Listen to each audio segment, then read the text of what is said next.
माधवदास जी जगन्नाथपुरी में विराजते थे और ऐसा वर्णन आता है माधवदास जी के चरित्र में कि जब श्री माधवदास जी जगन्नाथ जी के मंदिर में जाते थे ना, तो ब्रह्म वेदी पर बैठे हुए श्री जगन्नाथ जी ऐसे झूमते थे, मेरा माधव आ गया। माधवदास जी ठाकुर जी के समीप गए, ठाकुर जी से बोले, राजी हो ठाकुर जी? जगन्नाथ जी बोले, खूब प्रसन्न है। प्रसाद भोग बढ़िया आरोग रहे हैं आप? बोले, बहुत आनंद में। माधवदास जी बोले, ठाकुर जी मेरी एक इच्छा हो रही है। बोले, क्या? बोले कि मैं वृंदावन जा रहा हूं आपकी लीला भूमि का दर्शन करने। जैसे ही सुना माधवदास जी वृंदावन जा रहे हैं, अब ठाकुर जी सोचें कि मैं प्रसन्न हूं कि दुखी हूं। ठाकुर जी मौन हो गए, कुछ नहीं बोले। माधवदास जी बोले, आप कुछ कहेंगे नहीं? हम वृंदावन जा रहे हैं। जगन्नाथ जी बोले, क्या कहूं? स्थान ऐसा है कि मैं तुमको रोक नहीं सकता जाने से, लेकिन मन कह रहा है कि तुम्हारे बिना रहूंगा कैसे, मेरा मन कैसे लगेगा। माधवदास, हम तो रोज तुम्हारे लिए यहां सज धज के तैयार होते हैं, ये भले ही सब लोग दर्शन करते हो, लेकिन मेरे को प्रतीक्षा तुम्हारी रहती है कि तुम आ रहे होंगे और तुम वृंदावन चले जाओगे। और उस समय इतने साधन थोड़े ही थे कि फ्लाइट पकड़े सीधे पहुंच गए, आ गए, दर्शन करके वापस एक दिन में। पहुंचने में ही महीनों लगेंगे, फिर तुम वहां रुकोगे, दर्शन करोगे, फिर लौटोगे, कितने दिन में आओगे? 6 महीना तो लग जाएंगे तुमको। हम कैसे रहेंगे तुम्हारे बिना? माधव, तुम्हारे बिना कैसे रहेंगे हम? हमारा मन ही नहीं लगेगा। भोग तो लगेगा लेकिन स्वाद नहीं आएगा, श्रृंगार तो होगा लेकिन सुंदर नहीं लगेंगे, आरती तो होगी लेकिन हमको प्रसन्नता नहीं होगी। माधवदास जी बोले, तो फिर अब बताओ क्या करें? फिर वृंदावन नहीं जाएं? बोले, नहीं, ऐसा भी नहीं चाहते कि तुम वृंदावन नहीं जाओ, वृंदावन तो जाना ही चाहिए। बोले, आप ही बताओ निधान क्या करें? जगन्नाथ जी बोले, हमको ले चलो संग में, तुम्हारे संग रहेंगे तो वृंदावन भी चलेंगे, प्रसाद भी पालेंगे। माधवदास जी ऐसे बोले, ये असंभव है, आपको कैसे ले जाऊं? 2 कारण हैं आपको ना ले जाने के। ठाकुर जी बोले, क्या? बोले, पहला कारण तो आप इतने भारी हो, हम अकेले तो आपको ऐसे नहीं कि चढ़ाए कंधा पे ले गए। दूसरा, आपको इतनी भूख लगती है, मैं दिन भर देखता हूं 7 बार आप भोजन करते हो। तो जगन्नाथ जी बोले, हम हल्के हो जाएंगे, और रही बात भूख की तो हम भूखे रह लेंगे, व्रत कर लेंगे। वृंदावन जाने के लिए व्रत करना पड़े तो मंजूर है, लेकिन वृंदावन ले चलो। माधवदास जी बोले, पूरी जगन्नाथपुरी मेरे पीछे भागेगी, ये पंडा पुजारी सब जान से मार देंगे अगर मैं आपको ले गया तो। अब ठाकुर जी यहीं बैठे रहो, बहुत भक्तों को विरह देते हो, 6 महीना आप भी विरह सा हो। अब जगन्नाथ जी की आंखों में मोटे मोटे अश्रुबिंद आ गए, मेरा माधव जा रहा है मुझे छोड़ के। जगन्नाथ जी को समझा रहे माधवदास जी जैसे कोई बालक को समझाता है, अरे मैं आ जाऊंगा, रो मत आप, मैं अभी आ जाऊंगा। सोचो कैसी भक्ति माधवदास की। उसके मंदिर से निकलने पर श्री जगन्नाथ जी विरहातुर हो रहे हैं।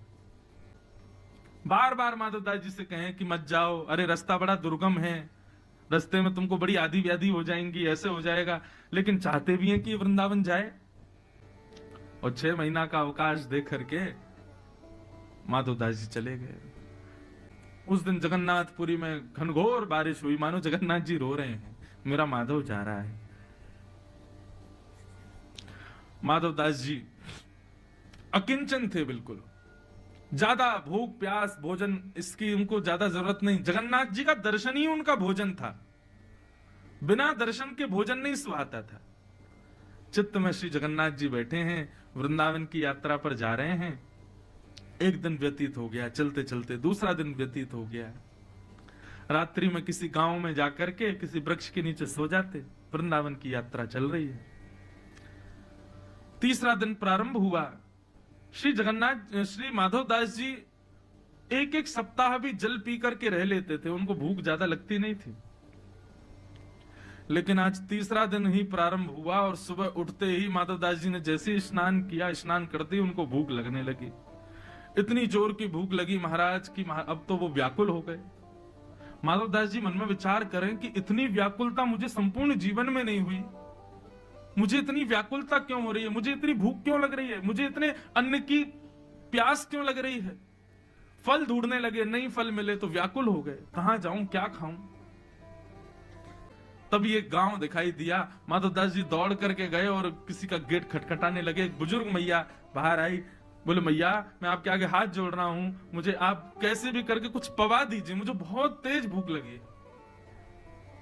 अरे बाबा ने डटो बिराजो, बोले अब रुकने का समय नहीं है, कच्चे चावल बन जाए, रूखी रोटी दो, कुछ भी दो, और कुछ नहीं तो आटा ही दे दो, मैं खा लूंगा, मेरा पेट भर जाए। इतनी व्याकुलता। मैया ने रोटी सब्जी आदि सब पात्र में रख करके माधवदास जी को दी। माधवदास जी तो ना देखें कि कैसे क्या खाना है, बस खाते जा रहे हैं, खाते जा रहे हैं। सामने बुजुर्ग मैया आकर के बैठ गई, बोले बाबा ने आराम थे, ने धीरे थे, अरे भैया गले में अटक जाएगा, ने प्रेम ते पाओ, और अकेले अकेले पाए जा रहे हो, इतना सारो खाए जाओ, बगल में नेक सो सांवरो सो बालक बैठो, या तो खवाओ। माधवदास जी बोले कौन बालक बैठा है? बोले आपके बगल में देखो कितना प्यारो सा बालक बैठा है, बेचारो ऐसे टुकुर टुकुर आपकी थाली की ओर देख रहा, उसको क्यों नहीं पवा रहे हो? माधवदास जी के साथ कोई नहीं था। माधवदास जी बोले मैया मैं अकेला बैठा हूं यहाँ पे, कोई नहीं है मेरे साथ। अरे बाबा मुझे तो लगा भूख रोटी चावल देख करके आप ये भी भूल गए कि एक नेक्स्ट से बालक आपके बगल में बैठो। माधवदास जी बोले बैठा कहाँ है, मुझे तो नहीं दिख रहा। बोले बगल में बैठा है। बोले कैसा दिखता है बताओ? बोले बड़े बड़े नेत्र हैं, सांवला सा स्वरूप है, और ऐसे छोटा सा बालक है, घुंघराले केश हैं। जैसे रूप कांति का वर्णन किया माधवदास जी समझ गए। बोले जगन्नाथ जी संग ही चल रहे हैं। तभी मैं कहूं मुझे भूख क्यों लग रही है, क्योंकि 3 दिन से तो कुछ पाया नहीं है, अब हम तो सह लेते हैं कब 1 सप्ताह तक भूख, इनसे सहन नहीं हो रही, इसलिए मुझे भूख लग रही है। माधवदास जी को तो दिखे नहीं ठाकुर जी। माधवदास जी प्रसाद पा करके बाहर आए, नेत्र बंद करके जगन्नाथ जी का स्मरण किया। बोले जय जय, मैंने मना करी ना, आप मत चलिए, आपसे भूख सहन नहीं होगी, आप आ गए।